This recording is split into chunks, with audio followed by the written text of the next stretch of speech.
Hey guys, tonight we travel back in time, to the quiet, pine-scented hills of medieval Japan. The air hums with summer insects, the night smells faintly of rice straw, and a soft breeze flutters the paper walls of a samurai house.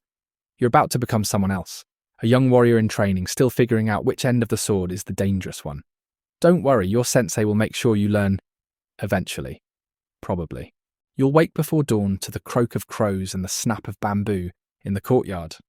The ground is cold beneath your bare feet, and the dew soaks your toes as you shuffle toward the practice field. You probably won't survive this training, at least not with your pride intact. So before you get comfortable, take a moment to like the video and subscribe.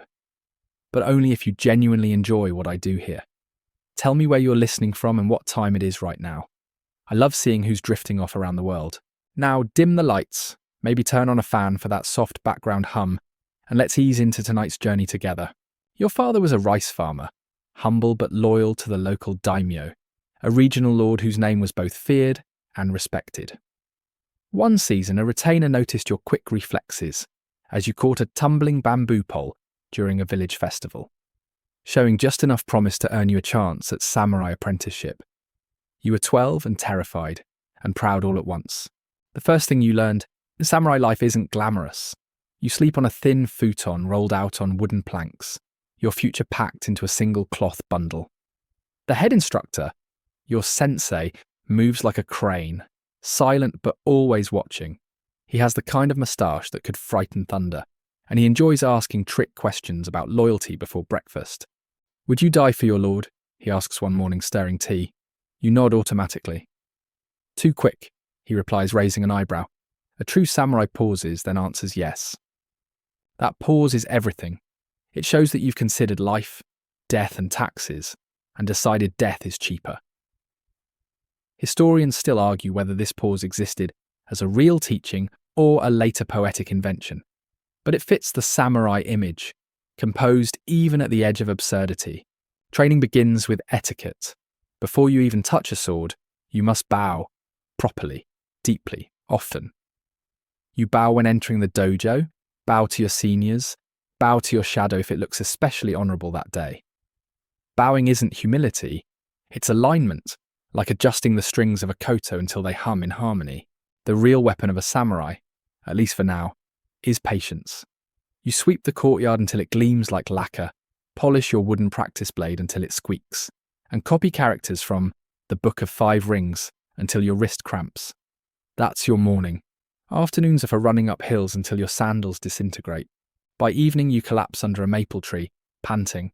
One of the senior trainees hands you a rice ball that's mostly pickled plum and pity. "Get used to blisters," he says. "They are our badges of mediocrity." You laugh weakly. He doesn't. A mainstream historical fact slips in here. During the Kamakura and Muromachi periods, roughly 12th to 16th centuries, samurai education included not only martial arts, but also reading, writing, and ethics. A warrior unable to compose a poem was considered incomplete, like a sword without polish. A quirkier tidbit. Some training halls kept pet crickets, believing their constant chirping trained concentration. Imagine practicing your bow form to the rhythm of bugs. You too begin to appreciate the absurd calm of focusing through noise, a skill that might help you survive both battle and marriage later. By the second month, you start to recognize the small comforts. The smell of rice straw after cleaning the tatami. The way dawn light spills like pale gold through paper screens. You develop muscle memory, but also humility. Your sensei's cane lands on your shoulder whenever you rush a motion. One evening, he invites you to sit by the koi pond. "A samurai without stillness," he says, "is a sword without a sheath." You watch the fish glide below lotus leaves, their scales catching moonlight. For the first time, you sense that stillness might be more difficult than combat. Sometimes you overhear the older students whispering about real battles, raids in distant provinces, duels at crossroads, lords betrayed for silver. It sounds thrilling, but when you ask questions, your sensei shuts you down. "Victory without virtue is just theft," he murmurs. Historians still argue whether samurai truly followed such ideals or merely romanticized them later, but within these walls, the illusion feels real enough to shape your life. You begin writing small notes to yourself in charcoal. Remember, breathe before moving, bow before rising, hide extra rice for rainy days. You tuck them inside your sleeve like charms. By the first winter, snow silences the courtyard. You practice drawing your sword in slow motion until the blade's reflection meets your eyes. You think you glimpse confidence, but it might just be exhaustion. A small joke circulates among trainees. The sword is the soul of the samurai, which explains why mine keeps getting lost. It earns a rare chuckle from your sensei, who otherwise treats humour like contraband. When spring comes, your training intensifies. You learn to meditate by staring at a candle flame, to bow without toppling, and to endure mosquito bites without complaint. The hardest lesson is self-control, especially when you must serve tea to seniors who critique your every pore. One humid evening, the dojo echoes with cicadas and soft chanting. You realise that discipline isn't a cage, it's scaffolding. The repetition, the bows, the endless forms, they build a frame around chaos. And in that quiet, candlelit space, you begin to feel something that might be pride. Not the loud kind, but the steady hum of purpose. You've survived your first year as a samurai apprentice. No one claps. This isn't that kind of story. Instead, your sensei simply says, "Tomorrow you'll hold a real blade." Sleep that night is restless. You dream of steel, of dragons made of fog, of home far away in the rice fields. Morning comes with mist rolling over the rooftops, and the faint smell of miso soup drifting from the kitchen. You rise, stretch, and step into the courtyard again, feet cold, heart calm, and future uncertain. The journey is just beginning. The sword feels heavier than you expected, less like a weapon, and more like an inconvenient secret someone handed you without instructions. The steel glints pale in the morning light, the edge so fine it seems to slice the air just by existing. You bow to your sensei before touching it, fingers trembling slightly, because now you're not just pretending anymore. You're holding the soul of the samurai, or at least that's what everyone keeps saying in increasingly dramatic tones. You begin with subari, practice swings, hundreds of them. You lift, you cut, you breathe, you repeat. The air whistles as the blade passes through, carving invisible arcs that your muscles slowly memorize. Sweat trickles down your spine, soaking the back of your training robe. The sound of 50 other students swinging in unison becomes strangely hypnotic, like waves against a shore made of bamboo flooring. A mainstream historical fact. Real samurai trained obsessively in repetition-based drills, emphasizing form over power. The goal wasn't to win duels immediately, but to ingrain perfect control, so that precision would survive panic. Many schools followed the teachings of masters such as Ito Itosai, or later Miyamoto Musashi, whose philosophy revolved around balance, rhythm, and calm amid chaos. Your sensei corrects your grip with a tap of his wooden stick. "Not the wrists," he says softly. "The hips lead the blade." You adjust, swing again, and this time the motion feels smoother, like water rolling downhill instead of a rock tumbling through gravel. He nods, which, in sensei language, is equivalent to a standing ovation. After hours of drilling, you practice aiaido, the art of drawing and cutting in one motion. The sheath clicks against your belt as you slide the sword in, breathe, and wait for the command. When it comes, "Hi!" You move faster than thought, slicing air before resheathing in a single breath. It's the closest thing to magic you've ever done. Historians still argue whether samurai in earlier centuries used aiaido techniques in real combat, or if the art evolved later as a spiritual discipline. But in your moment, with the cicadas humming and the sweat burning your eyes, it feels timeless. During breaks, you sit under a pine tree sharpening your wooden practice sword, not because it needs it, but because it looks like you're working. A fellow trainee, Kenji, joins you and sighs dramatically. "I thought we'd be battling bandits by now," he mutters. "You first," you whisper back. "I'll write your heroic poem." He grins. "Make sure it rhymes with fool." There's laughter, soft and tired, echoing under the trees. Jokes are rare currency here, traded like secret luxuries. One afternoon you finally get to spar, the air tastes of dust and anticipation. You bow, raise your bamboo sword, and face Kenji. The moment stretches, then crack. He hits your shoulder before you even finish blinking. Your sensei calls, "Again!" So you do. Again and again until your arms shake like reeds. Eventually, you land a hit. Not elegant, but real. Kenji grins through the bruise. "You're learning," he says. A quirky historical tidbit. Some samurai schools use singing to practice timing, chanting rhythmic phrases to control the tempo of strikes. It's possible your dojo borrowed the idea because tonight the courtyard fills with strange half-chants. One swing, one life. Don't drop it this time.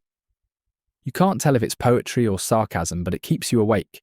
Later that week, the sensei brings out bokken, heavy wooden swords meant to mimic real steel. "These can kill too," he says almost casually. The wood glows in torchlight, scarred by years of training. You take one and feel its weight tug at your shoulders. Every swing demands focus. Every pause hums with potential disaster. After practice, you clean the weapons, hands smelling of oil and pine resin. The dojo grows quiet except for the chirp of crickets, your ever-present companions. A warm lantern glow leaks from the instructor's office. Inside, you glimpse scrolls, ink brushes, and a small statue of Hachiman, the god of war. It feels less like a symbol of violence and more like a reminder to stay awake to life itself. One evening, as rain patters on the roof, your sensei speaks during meditation. A samurai does not sharpen his sword for killing. He sharpens it to reflect his mind. Dull blade, dull spirit. You wonder whether that's metaphor or a subtle hint about your recent sparring results. Probably both. At night, lying on your futon, you trace imaginary sword patterns in the air. Your fingers ache, but your breathing steadies. The rhythm of practice lulls you towards sleep. The inhale before motion, the exhale after. You dream of endless corridors where you move fluidly, blade whispering through shadow. One morning, the sensei introduces tameshi giri, test cutting on rolled tatami mats soaked in water. The mats stand upright, thick and heavy. When your turn comes, you bow, lift the blade, and swing downward in a clean diagonal arc. The sword slices through with a quiet shaft, the mat's top half falling gracefully. Everyone exhales at once. You feel oddly peaceful, like you've just signed your name neatly for the first time. Later, Kenji tells you about an old rumor that some samurai used condemned criminals instead of mats for test cuts centuries ago. You glance sharply at him, but he grins. Relax, it's probably a myth. Historians still argue whether those gruesome tests truly happened or were exaggerated by later storytellers. Either way, you decide tatami mats are fine practice partners. In the evenings, you tend to your sword. You polish the steel with soft paper, watching the light ripple along the edge. The blade reflects your face. Older already, harder around the eyes. You whisper a silent greeting to it, half joking, half serious. Every samurai knows the weapon isn't just a tool. It's a companion. Some even name their swords. You consider calling yours sleepless for Ninmi, since every bruise it gives you keeps you awake at night. There's comfort in the routine. Draw, cut, resheath. Breathe in, breathe out. Over time, your movements smooth into something graceful. The sensei rarely praises, but one evening, he stops by your stance and murmurs, "Your blade listens now." That single phrase feels like a medal pinned to your chest. Hoichakata. As the moon rises over the dojo roof, you sit quietly, blade across your knees. Crickets sing. Somewhere, a temple bell tolls the hour. You realize you're no longer terrified of the sword. Respectful, yes, but not afraid. It's an extension of you now, calm and steady. The night deepens. The rain starts again, drumming softly. Tomorrow there'll be more drills, more bruises, more humility. But tonight you let your mind drift with the sound of steel sheathing, the whisper of wind through bamboo, and the comforting ache of earned exhaustion. Armour day arrives like a reluctant holiday. You wake early, muscles stiff from yesterday's drills, and discover that your armour awaits. A lacquered puzzle of metal plates, cords, and leather, stacked neatly on a tatami mat. The sight is impressive but intimidating. Wearing it will be a full-body negotiation. You probably won't enjoy the first 30 minutes. The mainstream historical fact: samurai armour, o-yoroi for mounted warriors, do-maru for foot soldiers, was designed to balance protection with mobility. Layers of lacquered plates allowed horsemen to swing bows or swords, while silk cords tied the plates into flexible units. Despite appearances, armour was surprisingly lightweight for the level of protection it offered. You kneel before it, a small ritual in itself. Each piece has a name and a purpose. The cuirass wraps around your torso like a stubborn hug. The shoulder guards dig into your armpits, reminding you that fashion in feudal Japan involved a little pain. The thigh plates rattle as you lift them. Even your helmet has a slight wobble until you secure the cords under your chin. Quirky tidbit. Some helmets had tiny metal ornaments shaped like frogs, dragons, or clouds, supposedly to amuse or distract spirits. Or maybe just to let future historians scratch their heads centuries later. You pick a helmet with a playful crescent moon. Your sensei raises an eyebrow. Moon faces forward, not at your opponent. You nod solemnly, though you suspect the moon doesn't care. By the time you're fully armoured, movement feels like swimming through treacle. The cords tug, the plates shift, and your vision narrows slightly behind the faceplate. You try to take a step, and the thigh guards squeak in protest. But there's a strange thrill too, the sense of stepping into history, of holding a presence heavier than yourself. You trudge into the courtyard, the sun reflecting off lacquer like tiny, rebellious stars. The other trainees look equally burdened, some teetering like newborn deer. Laughter ripples quietly through the ranks, an unspoken acknowledgement that everyone hates this part equally. Your first drill is walking, then running, then simulating basic combat stances. You quickly discover that sword swings require more leverage. Balance shifts constantly. You stumble once, barely catching yourself before a dramatic collapse. Kenji whispers, "It's like hugging a small angry metal cloud." You stifle a laugh. Historians still argue whether samurai armor's visual extravagance served practical purposes in battle, or primarily psychological ones, to intimidate opponents and convey rank. From your clumsy perspective, it's both. Dangerous in theory, absurdly cumbersome in practice. Next comes a sparring exercise. You and a partner, similarly armoured, face each other with wooden swords. Every move feels delayed by the plates. Your footfall's heavier than usual. A swing that would have been graceful in cloth now sounds like a tree falling in a quiet forest. You land a lucky tap on Kenji's shoulder, and he pretends to stagger dramatically. He's excellent at theatrics, and it makes the ordeal tolerable. Lunch breaks are brief. Eaten hunched on tatami, the arm are now hot and sticky. Rice, pickled vegetables, and a bit of dried fish taste slightly heroic when eaten through the lens of endurance. You notice the small comfort of shared struggle. Sweat dripping on sleeves, a faint metallic scent mixing with miso soup, the camaraderie of mutual suffering. Quirky fringe fact: some samurai added tiny bells to their armour during peacetime training, not for fashion, but so instructors could hear them flounder in motion. You consider this a brilliant innovation. Imagine the jingling symphony echoing across the courtyard, a metallic orchestra of awkwardness. By late afternoon, your sensei decides it's time for endurance drills, walking laps with a weighted pole across your shoulders while maintaining perfect posture. You sway, wobble, and nearly topple once, but the thought of dropping the pole motivates you enough to straighten. Historians still argue whether such extreme drills were standard across all regions or a particular dojo's eccentricity. Either way, it feels universal right now. Exhausting. As the sun dips low, the courtyard quiets. The armour, once gleaming, is streaked with sweat and dirt. You remove each piece slowly, reverently, noticing how light your body feels afterward. Arms ache, shoulders burn, but there's pride in surviving the ordeal. You stack the armour like a puzzle solved only through patience and stubbornness. That night, as you lie on your futon, sore and sticky, you notice subtle lessons beyond physical endurance. You've learned patience, humility, and how to find small joys in absurd circumstances, like laughing at your own squeaky thigh plates, or the absurdity of fighting while drenched in sweat. One small joke circulates in your mind. If a samurai falls in the courtyard and no one hears it, does he still owe tea to the sensei? It's silly, but it makes you chuckle quietly, letting the ache of armoured day fade into the warmth of bedtime. Tomorrow you'll train in full movement again, sword in hand, body lightly armoured. But tonight you rest, absorbing the strange satisfaction that comes from surviving something both painful and beautifully ceremonial. The morning fog curls lazily over the dojo courtyard, and you trudge out with your sword at your side, noticing how the dew makes every step feel like a negotiation with gravity. Today isn't about armour or drills, it's about archery, the samurai's other essential skill. You probably won't hit anything on your first try, but that's part of the charm.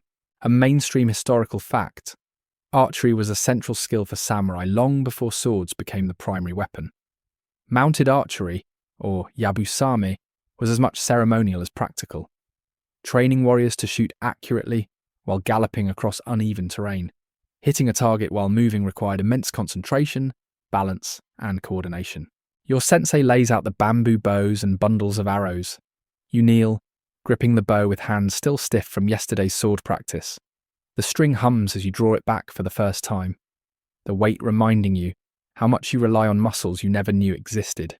The arrow quivers on the string, impatient to fly. A quirky tidbit.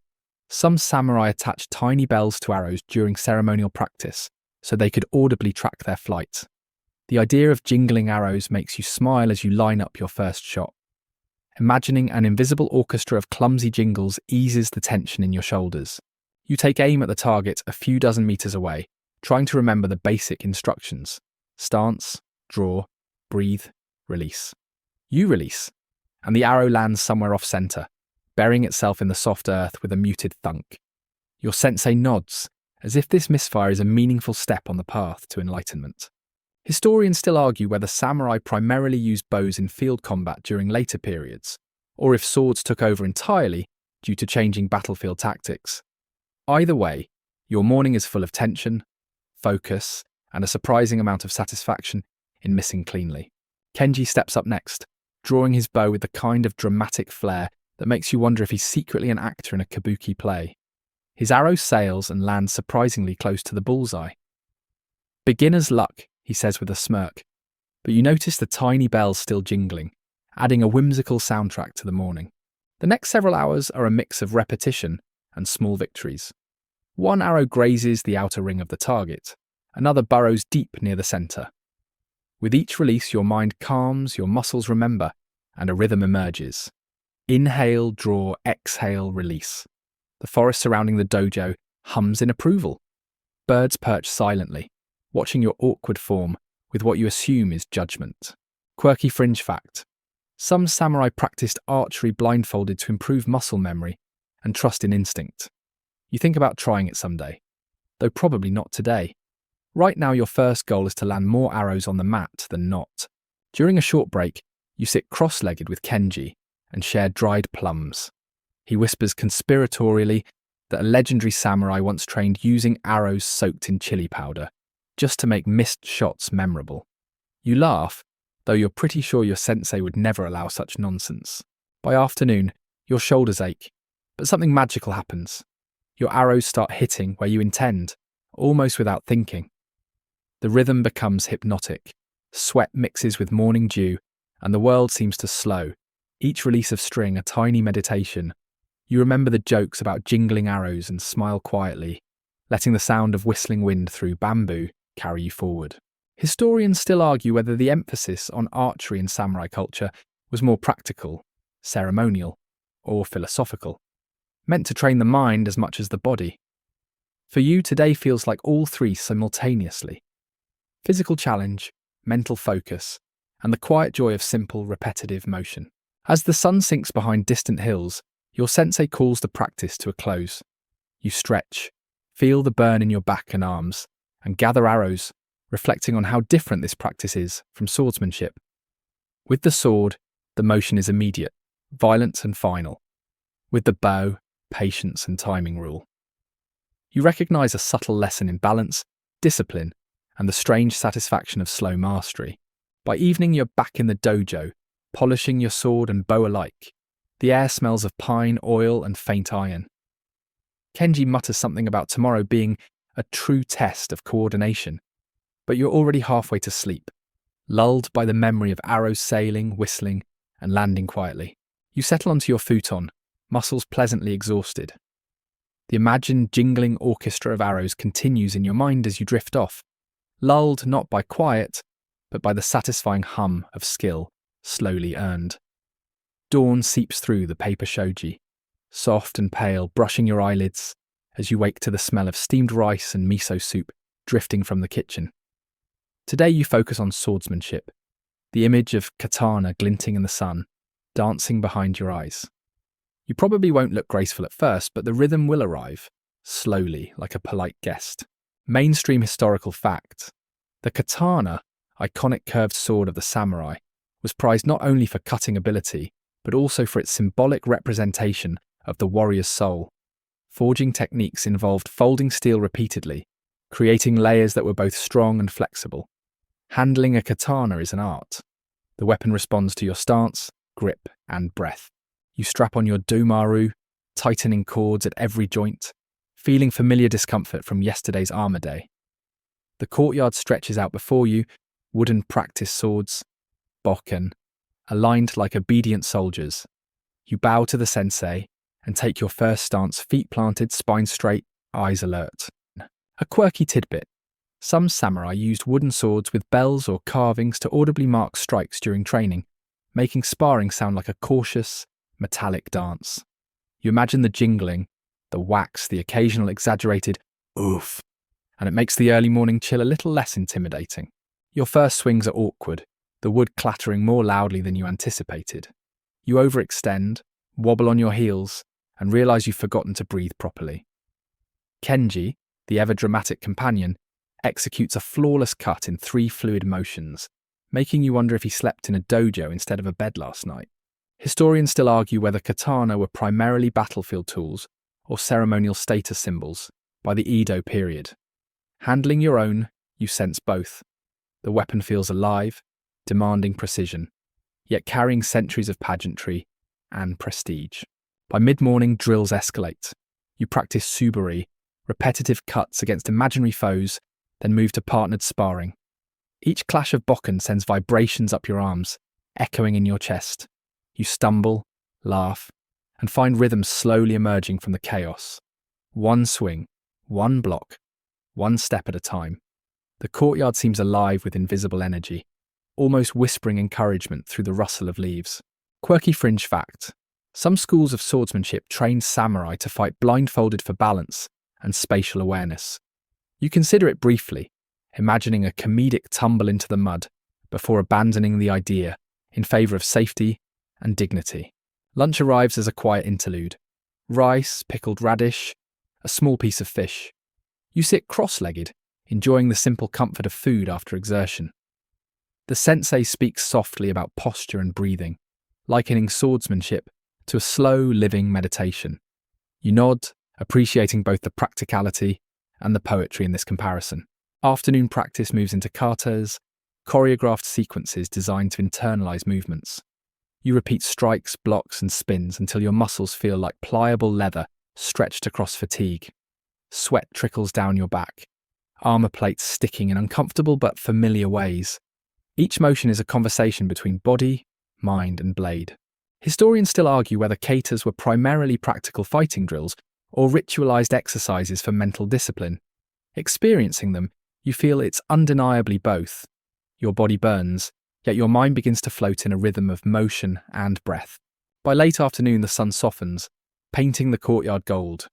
You pause to admire the blade in your hands, noticing how it catches the light, a silent companion in the dance of movement and history. Kenji mutters a quip about your impressive wobbling form, and you laugh, grateful for humour in the heat of exertion. Evening comes, and you remove armour slowly, muscles aching in a satisfying way. The katana rests nearby, polished and gleaming, a testament to effort and ritual. On your futon, you replay swings in your mind, the cadence of blade and body, blending with the distant sounds of night insects. The rhythm of the day, a gentle, exhausting symphony, carries you towards sleep. The morning is quiet, broken only by the distant crow of a rooster and the faint rustle of bamboo leaves in the breeze. You trudge into the courtyard with a bundle of scrolls under one arm, realizing today's lesson isn't about muscle or metal, it's about strategy, the subtle mind games that define samurai life. You probably won't outwit anyone at first, but the challenge itself is oddly soothing. Mainstream historical fact: samurai weren't just fighters, they were also educated in Bushido, a code encompassing ethics, loyalty, and mental discipline. Many studied strategy, poetry, and governance, understanding that battles were won as much by planning and deception as by brute force. Your scrolls hold diagrams of troop formations, castle layouts, and notes on famous generals like Takeda Shingen and Uesugi Kenshin. You unroll the first scroll on a low wooden table, tracing your finger along drawn lines of soldiers and terrain. The patterns are intricate, almost like a game of chess. Only the pieces are men, horses and banners, and the stakes are far higher. You imagine yourself leading a battalion through misted valleys, every decision carrying the weight of life and honour. Quirky tidbit: some samurai practice strategy by playing Go, the ancient board game, with miniature figurines representing entire armies. Losing a match might inspire poetic lamentation or a small disciplinary exercise, like running laps. You secretly hope today's exercises won't require running. Your sensei begins a lecture on ambushes and feints, explaining how terrain, wind direction, and even enemy morale could change outcomes. You take notes mentally, imagining smoke drifting across hills, the clatter of distant hooves, and the careful coordination of units moving like clockwork. It's both exhausting and hypnotic, your mind painting vivid scenarios while your body remains still. Historians still argue whether certain samurai treatises were widely applied in battle, or remained mostly theoretical. You glance at your scrolls, considering how these strategies might feel when swords clash, arrows whistle, and confusion reigns. For now, though, it's a quiet exercise in imagination and focus. By mid-morning, you try your hand at a tabletop simulation with Kenji, arranging wooden blocks as units on a sand-covered board. You plot an ambush along the river side of the map, moving pieces slowly, imagining the tension and fear of unseen opponents. He counters with a feint of his own, grinning as a miniature cavalry unit threatens your flank. The friendly rivalry makes the abstract lessons tactile and strangely calming. Quirky fringe fact: some samurai used miniature soldiers carved from bone or ivory for practice, occasionally painting them to represent enemy clans. You imagine the painstaking effort and subtle pride in painting tiny samurai faces with perfect scowls. You consider trying it with your own blocks later, though you suspect it might take weeks. After lunch, the exercises grow more complex. You plan multi-stage attacks, incorporating scouts and supply lines. Every adjustment to your strategy sparks new possibilities, and you begin to see how patience and observation often outweigh raw strength. Sweat drips from your brow despite the slow pace. This mental exertion is surprisingly taxing. Historians still argue about the balance between individual initiative and hierarchical obedience in samurai armies. While you might not lead real troops, you feel the tension between thinking independently and respecting orders even in this miniature battlefield. As afternoon drifts toward evening, your sensei calls time. You roll up the scrolls, noting subtle insights into leadership, deception, and the quiet power of foresight. Walking back to your quarters, you reflect on the strange satisfaction of studying war, without the danger like a storm contained within a teacup. At night on your futon, you replay scenarios quietly in your mind. The imagined clash of troops, the whisper of orders, and the tiny victories of clever manoeuvring lull you towards sleep. Today your sword rested, your body recovered, but your mind marched through fields of strategy, feeling both alert and comforted by the deliberate, slow unfolding of battle in miniature. A thin drizzle taps gently against the shoji, and you trudge out, boots soft on the damp earth. Today's focus is stealth and reconnaissance, the quieter side of being a samurai. You probably won't vanish into shadows immediately, but moving silently has a strangely meditative rhythm. Mainstream historical fact: samurai were often trained in shinobi-iri, techniques of infiltration and silent movement, particularly during espionage missions or castle sieges. While the popular ninja myth overshadows reality, stealth and observation were serious skills, essential for gathering intelligence and avoiding unnecessary conflict. You crouch low, feeling the soft soil under your hands as you approach a bamboo grove. The wet leaves glisten, and every footstep becomes a negotiation with slippery mud and crackling twigs. You remind yourself that patience is the weapon here, and rushing will only betray your presence. A quirky tidbit: some samurai wore tabi boots with thin wooden clogs that clicked so faintly, it was said they could move across stone paths almost noiselessly. You flex your toes, imagining that tiny advantage, and can't help grinning at the absurdity of stealthy footwear becoming a strategic asset. Your sensei whispers instructions about moving against the wind, observing without being observed, and using natural cover to mask motion. You trace your finger over patterns of shadows and light on the forest floor, visualizing imaginary patrols or rival spies. The forest becomes a living lesson in perception and patience, each sound amplified in the quiet morning. Historians still argue whether espionage techniques were formalized across all samurai clans or remained specialized to certain families. For now, your training blends both methodical instruction and improvisation, letting you experience stealth as both art and practical discipline. By mid-morning, you practice shadowing Kenji through the grove, trying to keep pace without alerting him. Every snap of a twig or rustle of a leaf sends a thrill through your body. Occasionally you stumble, and Kenji huffs with exaggerated indignation, reminding you that stealth isn't just about skill, it's also about humility. Quirky fringe fact: some samurai carried small mirrors to peek around corners without exposing themselves, or even tiny musical instruments to mimic ambient sounds, distracting enemies. You consider crafting a miniature bamboo flute for the experience, but decide the simpler path of patience is enough for today. Lunch is a quiet affair beneath a large oak, rice balls wrapped in bamboo leaves. You savour the flavours and reflect on the morning's lesson. Observation often outweighs action, and moving slowly can teach more than rushing ever could. Your mind feels alert yet relaxed, every sensation heightened by careful awareness. In the afternoon, exercises focus on silent signalling and recognising subtle cues: the tilt of a leaf, the ripple of water, the smell of smoke from a distant village. You begin to see how a samurai's understanding of the environment could save lives, avert conflict, or guide a strategy. Each small observation becomes a minor victory, and a gentle pride rises within you. Historians still argue how often samurai undertook reconnaissance in full armour versus lighter, more mobile clothing. You test both approaches today, discovering that moving quietly is easier without heavy armour, though the balance between protection and mobility is a constant calculation. As dusk falls, the drizzle eases, leaving the earth damp and fragrant. You return to quarters with muddy boots but a clear mind, grateful for the calm intensity of a day spent learning to disappear rather than strike. Later, on your futon, you replace subtle movements, shadowing Kenji in your imagination, and the forest's gentle symphony of dripping water and rustling leaves lulls you towards sleep. The morning light filters through the shoji, casting delicate patterns on the wooden floor, and you trudge toward the training yard with a bundle of seeds in your hands. Today your lesson is on gardens. Yes, even a samurai must master the quiet art of cultivating life, not just taking it. You probably won't create a perfect rock garden on your first attempt, but the process itself is soothing. Mainstream historical fact: many samurai estates included meticulously planned gardens, often inspired by Zen philosophy. These spaces were designed for meditation, contemplation, and subtle reflection, balancing rocks, water, and plants to evoke nature's harmony. Maintaining a garden was considered a form of discipline and an extension of one's character. You kneel on the soft soil, brushing away stray leaves before laying down moss and arranging small stones. Your fingers are chilled by the morning dew, yet the tactile rhythm of soil and rock is oddly comforting.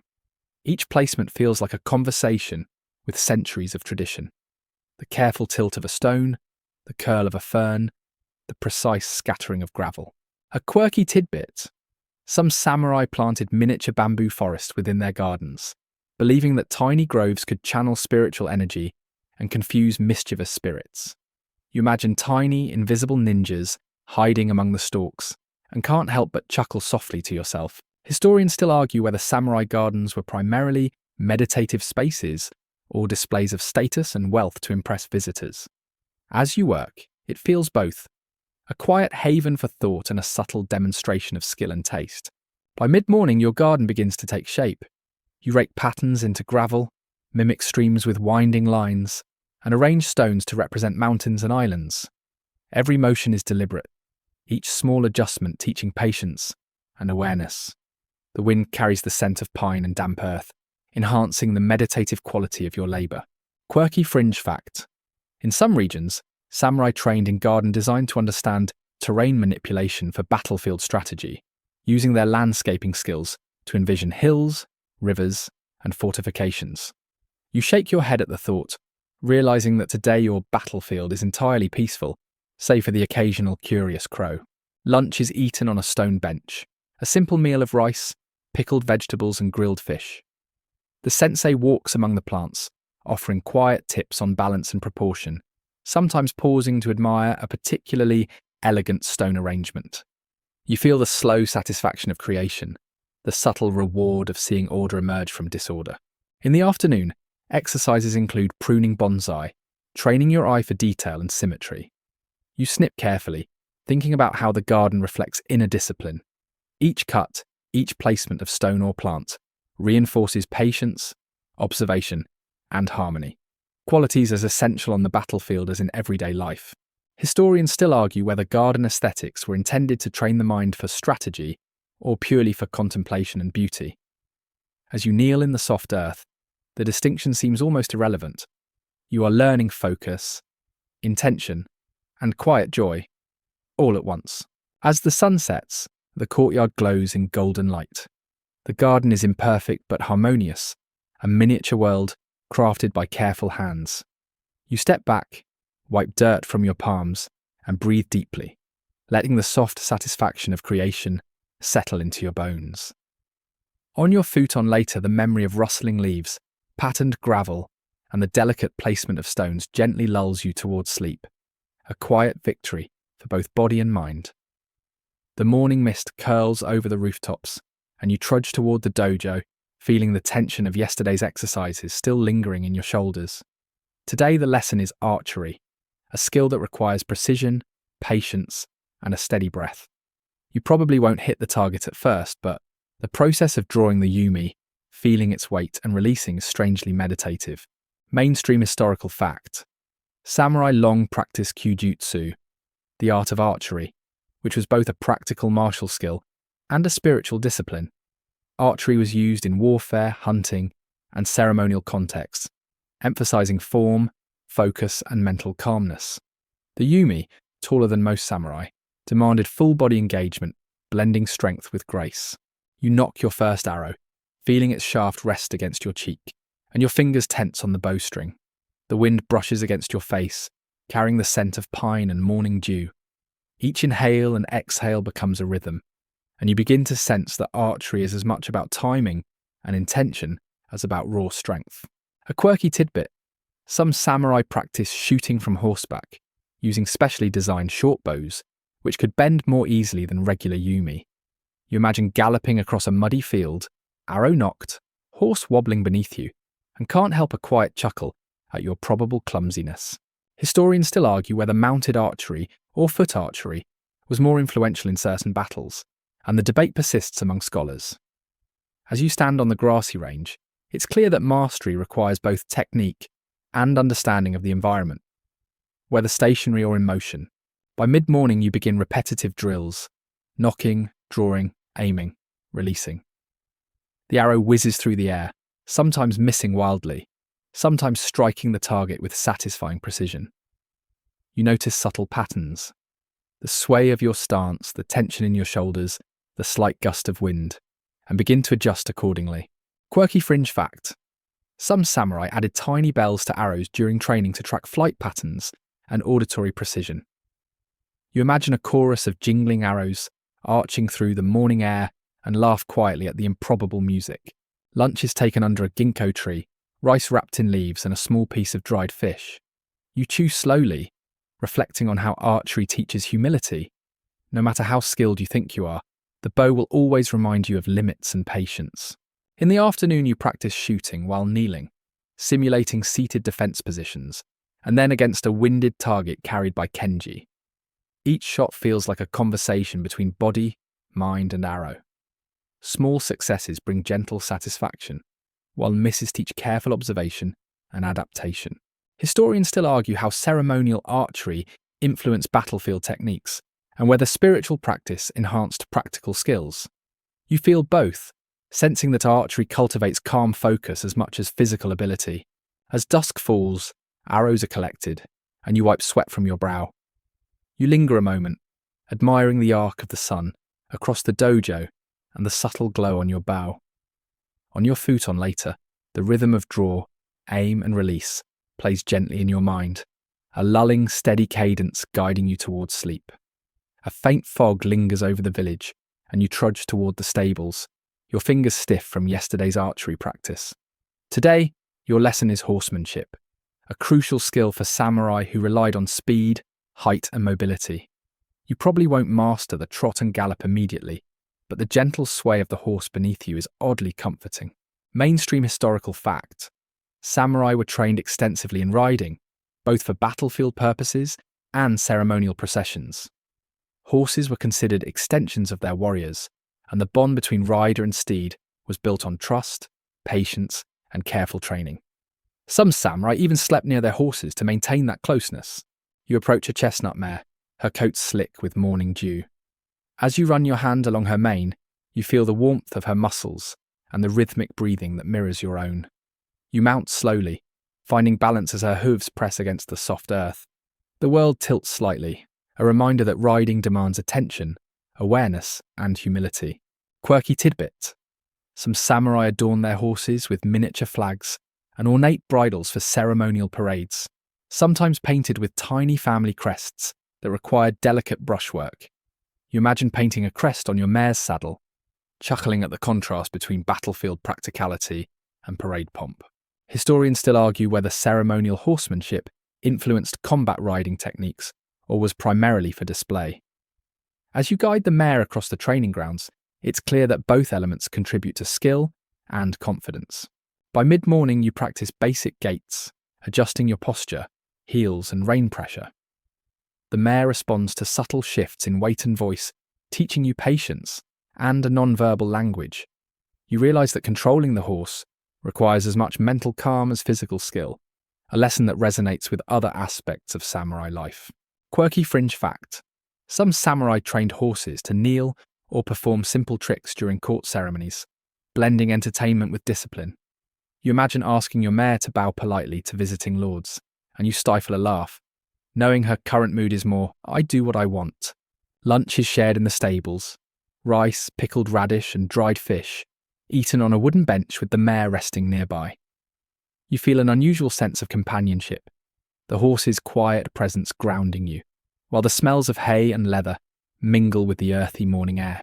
In the afternoon, you simulate cavalry maneuvers, moving in gentle circles and practicing coordination for a mock skirmish. Each trot and turn reinforces balance, awareness, and responsiveness. You note how small adjustments in posture affect speed and control, and you marvel at the interplay of body and animal.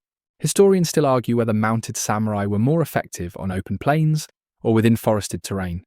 You adjust your course along a narrow path lined with pines, appreciating how even small changes in environment demand adaptation and thought. As the sun dips low, the mare is groomed, brushed, and led to the stable, her warmth lingering in your hands. Later, lying on your futon, you feel the gentle rhythm of hooves echoing in your mind, a soft, steady cadence that carries you into a calm, drifting sleep. A golden haze filters through the sliding shoji doors, and you trudge toward the study hall, scrolls in hand.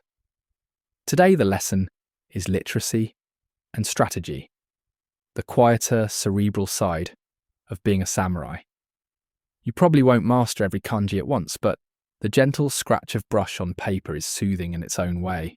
Mainstream historical fact: samurai were expected to read and write, often studying Chinese classics, poetry, and military strategy texts. Literacy was a mark of status and essential for issuing orders, reading maps, and understanding tactics. Education was not just practical, it cultivated moral judgment and reflection. You settle cross-legged, dipping your brush into ink, the familiar scent of soot and water rising. Your hand moves deliberately, tracing strokes across the paper. Each character feels like a miniature meditation, the brush gliding, pausing, and pressing with intention. Mistakes are expected, but each one teaches patience and the subtle discipline of observation. A quirky tidbit: some samurai wrote poetry on battlefields, folding verses into arrows, or hiding them in armor to inspire comrades. You imagine an arrow carrying a haiku mid-flight and can't help a soft chuckle at the unlikely combination of lethal precision and delicate words. Historians still argue whether literary training influenced battlefield strategy directly, or served mostly as moral and cultural cultivation. Either way, you notice the calm focus it brings, each stroke of ink a quiet rehearsal of concentration. By mid-morning, you move on to military strategy diagrams, arranging miniature figures to simulate formations, rivers, and hills. Understanding troop placement and terrain feels like solving a puzzle, and you begin to appreciate the patience and foresight required of a samurai commander. The sun warms your shoulders as you sketch, your mind sharpened yet relaxed. Quirky fringe fact: some samurai carried miniature folding maps in their kimono sleeves, carefully annotated for nighttime strategy or secret missions. You imagine unfolding one under a moonlit veranda and tracing routes with a fingertip, delighted by the practicality disguised as elegance. Lunch is simple: rice balls with pickled plum, eaten under a pine tree near the study hall. You reflect on the interweaving of thought and action in samurai life. Your body has trained in combat, stealth, and horsemanship, while your mind has explored text, symbols, and strategy. Both are essential for balance. In the afternoon, exercises include composing short letters and memorizing tactical aphorisms. Each task is repetitive but satisfying, reinforcing mental discipline. You discover that your attention sharpens in small increments, each pattern of ink and diagram grounding you in focus and calm observation. Historians still argue how widely these strategic studies were applied among lower-ranking samurai versus elite commanders. As you review your diagrams, the question seems secondary to the peaceful concentration the work provides. As dusk falls, scrolls are rolled carefully, ink pots capped, and you trace your fingers over the marks one last time. Later, on your futon, the gentle scratch of brush and the imagined unfolding of secret maps lingers in your thoughts, a quiet rhythm guiding your mind toward rest. A cool breeze drifts through the veranda, carrying the scent of dried leaves and distant incense, and you trudge toward the kitchen for your next samurai lesson: the careful, deliberate art of food preparation. You probably won't create a feast fit for a daimyo on your first try, but slicing vegetables and simmering rice with intention can be surprisingly meditative. Mainstream historical fact: samurai diets were simple yet balanced, emphasizing rice, miso, vegetables, fish, and occasionally meat. Meals were prepared with attention to nutrition, seasonality, and presentation. Culinary skill was considered part of a cultured samurai's education, reflecting discipline and taste. You kneel on the tatami mat, aligning bowls and knives, feeling the cool, smooth surface beneath your palms. The rhythm of chopping daikon, rolling sushi rice, and simmering broth draws your attention entirely, each motion precise, each scent comforting. You marvel at the subtle artistry in ordinary ingredients, the way a carrot can be carved into a delicate flower or a slice of daikon perfectly translucent. A quirky tidbit: some samurai use coloured rice grains to encode secret messages for allies, a practice blending culinary skill with espionage. You imagine discovering a hidden note in your lunch and suppress a laugh at the absurdity of edible secrets. Historians still argue whether samurai meals were mostly pragmatic sustenance or deliberate aesthetic expression. You stir the miso soup slowly, observing steam curl like a tiny, ephemeral cloud, and decide the answer is probably both. By mid-morning, you learn the art of pickling vegetables, a patient process of layering, salting, and pressing. The tangy aroma fills the room as you press gently on each layer, the repetitive motion fostering calm and presence. The instructor smiles quietly, reminding you that even small tasks require patience, observation, and care. Quirky fringe fact: some samurai carried tiny condiment boxes into battle, ensuring a familiar taste and comfort amid chaos. You shake your head at the thought, imagining soldiers dipping pickled radish mid-skirmish, and grin at the bizarre practicality. Lunch is, of course, the product of your morning labour: rice, pickled vegetables, and miso soup. Each bite is subtle, grounding, a sensory reminder of how careful attention to small tasks can transform the ordinary into something quietly extraordinary. You notice textures, flavours, and aromas with a heightened awareness, a gentle meditation on sustenance. In the afternoon, exercises include tea preparation, whisking matcha until the foam forms delicate patterns. The ceremonial movements are slow, deliberate, and calming, reinforcing mindfulness. You feel a sense of accomplishment in bringing balance and attention to a task that is as much about inner calm as outward taste. Historians still argue how widespread tea ceremony training was among rank-and-file samurai versus elite households. You sip your tea, appreciating its warmth and the subtle ritual of preparation, knowing it cultivates patience and quiet satisfaction. A skill as valuable as swordsmanship or horseback riding. As the day wanes, you clean your utensils and bowls meticulously, the reflective surfaces catching the fading light. Later, on your futon, the scents, textures, and rhythms of cooking replay gently in your mind, lulling you toward a deep, restorative rest. The evening sky is painted in muted oranges and purples, and you trudge toward the bathhouse, your muscles still remembering the morning's horsemanship and archery. Today's lesson is about hygiene and ritual bathing, a surprisingly important part of a samurai's day. You probably won't feel enlightened by hot water alone, but the process is soothing, almost ceremonial. Mainstream historical fact: samurai placed great importance on cleanliness, both for health and spiritual reasons. Daily bathing was common, often using natural hot springs or wooden tubs filled with heated water. Bathing reinforced discipline, allowed for reflection, and sometimes doubled as a social ritual. You step into the warm water, the heat curling along your spine and easing tight shoulders.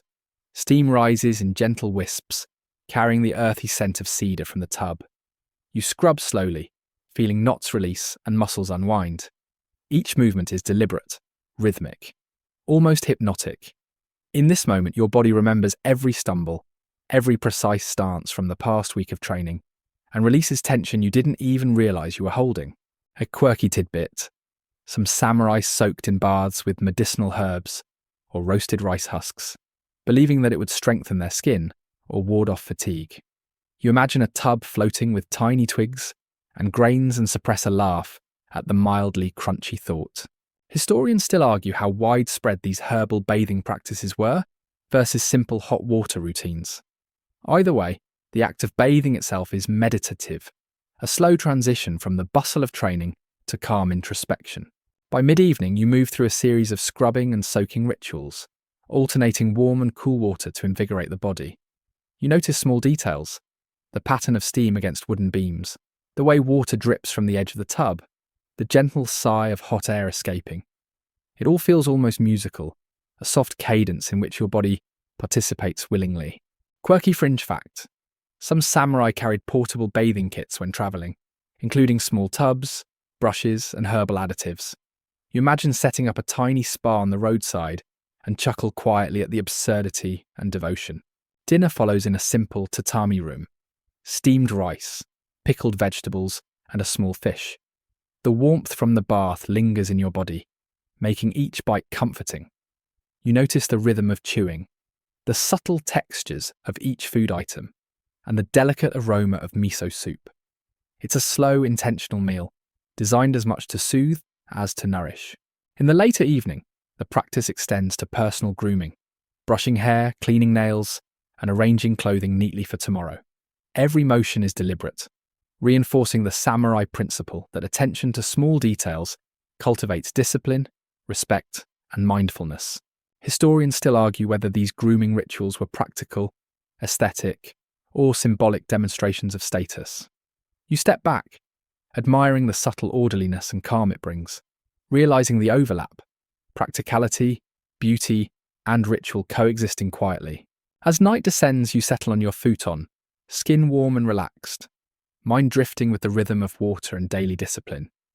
The last echoes of steam and herbal scent linger in your memory, a gentle lullaby coaxing you into sleep. A pale moon hangs low in the sky, and you trudge toward the veranda to practice evening meditation, the final structured ritual of a samurai's day. You probably won't reach enlightenment tonight, but the slow, deliberate breathing, paired with quiet reflection, calms both mind and body.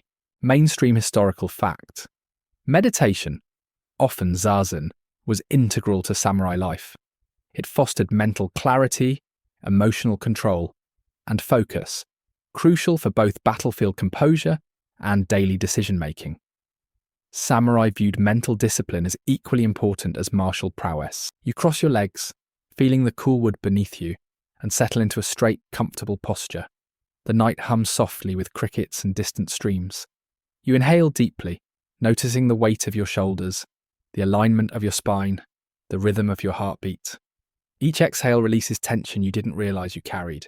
A quirky tidbit: Some samurai meditated while holding a small sword across their lap, imagining its weight as a metaphor for responsibility and vigilance. You visualize balancing your own miniature blade, wincing slightly at your probable lack of finesse, and quietly smile.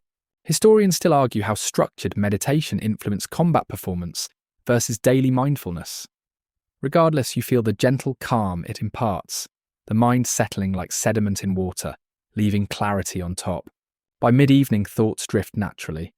Yesterday's archery, the sway of your horse, the scent of miso soup, the scratch of brush on parchment. Each memory is observed without judgment, a gentle replay that both reassures and teaches.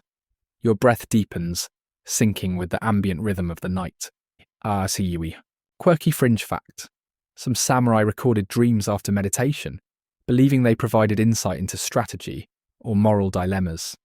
You imagine jotting down a dream about a flying carp wearing armor and suppress a quiet laugh at the absurdity. Dinner and baths, the day's training, and reading scrolls now seem like distant but connected threads. You notice how repetition of small tasks, from tending the horse to cleaning the sword, creates a subtle rhythm, a pattern that meditation highlights. The discipline of observation is as calming as any lullaby. As the moonlight traces patterns on the floor, you reflect on responsibility, loyalty, and honor. Not as abstract ideals, but as lived experience in every swing of the sword, brushstroke, and step across the dojo. The night seems to embrace you in a gentle cocoon of practice, patience, and quiet accomplishment. Eventually you lie down on your futon, the cool sheets a gentle contrast to the warmth of muscles and mind. The cadence of breath, the soft chirping of crickets, and the faint rustle of leaves create a natural rhythm, lulling you toward rest. Every lesson, every action of the day, becomes a soothing echo in your mind, a lullaby crafted from lived experience rather than melody. The first light of dawn has yet to touch the rooftops, and you trudge through the quiet halls, mindful of the soft echo of your footsteps. Today is unstructured reflection, the final cadence of a samurai's daily rhythm. You probably won't catalogue every lesson in perfect order, but observing the flow of your own day is both grounding and strangely hypnotic. Mainstream historical fact: samurai often practice self-reflection, considering the day's actions, successes and failures. Journaling, mental review, and contemplation of honor were integral to maintaining discipline and personal growth. Reflection bridged the physical and mental worlds, reinforcing lessons learned in both. You pause near a low window, looking out at the dewy garden. The bamboo bends gently under its own weight, droplets catching the faint light. You recall the morning's archery, the careful practice with your horse, the rhythmic brushstrokes, the simmering soup, the evening meditation. Each moment, mundane or ceremonial, forms a thread in a larger tapestry of life. A quirky tidbit: some samurai kept failure jars, small containers where they noted missteps or clumsy moments, not for punishment, but to study patterns and improve. You imagine writing down today's minor blunders, slightly crooked kanji, a misstep in horse gait, and chuckle at the practicality of organised embarrassment. Historians still argue how widespread structured reflection was among samurai of different ranks. Regardless, the act itself carries a calming effect, the mind sifting through events with gentle curiosity rather than critique. By mid-morning, you meander to the training yard one last time, observing the subtle movements of the leaves, the flutter of a sparrow, and the quiet sway of bamboo stalks. You recall the tension and release of practice, the scent of ink, the warmth of baths, and the soft rhythm of tea preparation. Each memory carries both lesson and comfort. Quirky fringe fact: some samurai meditated while watching insects or observing moss growth, believing that attention to small details sharpened the mind. You imagine crouching near a stone, tracking the subtle movement of ants, and find amusement in the simple wonder of such tiny lives. Lunch is light, a final mindful meal before the day fully begins. You savour each bite slowly, observing textures and flavours as if encountering them for the first time. The simple act of eating becomes a gentle reminder that life, even in routine, contains subtle joys and discoveries. As afternoon stretches, your body relaxes further, and the mind drifts easily. You recount stories of legendary battles, minor accidents, quiet victories, and small acts of courtesy, every element folding into an internal narrative. The lessons of discipline, focus, patience, and mindfulness resonate without effort, like a lullaby constructed from lived experience. Evening approaches again, and you settle on your futon, the room dim, the air filled with soft shadows. You breathe deeply, reflecting on the seamless integration of work, rest, ritual, and reflection. The cadence of the day, the rhythm of archery, horsemanship, writing, cooking, bathing, meditation, and contemplation, creates a gentle lull that carries you towards sleep. Your mind drifts across memories of each task, each sensory detail, the warmth of the sun on your back, the scent of fresh-cut rice, the brush of horsehair, the soft echo of bamboo in wind. You realize that living a day as a samurai is less about grand heroics and more about cultivating presence, patience, and quiet awareness. It is in the small, repeated motions, the mindful attention to detail, that calm is discovered and sustained. And as your eyes close, the soft cadence of life, the patter of rain on the roof, the whisper of wind through leaves, the imagined clatter of hooves, becomes a lullaby, easing you toward a gentle, restorative sleep. The night stretches wide and quiet around you, each shadow softening, each sound dimming to a faint whisper. You breathe slowly, feeling the rhythm of your body, the pulse in your hands, the warmth in your chest, and the lingering scent of wood, ink, and earth from your day. Thoughts of horses, swords, scrolls, and meals drift gently like clouds, leaving behind a calm, expansive sky in your mind. Every sense settles into gentle awareness. You notice the softness of your futon, the subtle cool of the sheets against your skin, the muted scent of a night air drifting through the window. The memory of small tasks, the sweep of a brush, the tilt of a horse's head, the careful alignment of rice bowls, linger not as duty, but as quiet companions, guiding you into calm. There is no rush here, no urgency, only the gentle unfolding of experience. Even mistakes fade into the background, minor ripples on a serene pond. You trace your fingers lightly over the imagined texture of bamboo, the warmth of bath water, the faint roughness of calligraphy paper, letting these sensations anchor you in relaxation. Your breath deepens naturally, each inhale and exhale a soft drumbeat marking the passing of time. Your mind sifts through the day's simple rhythm, the repetition of careful action, the quiet reflection, and the subtle joy of small successes.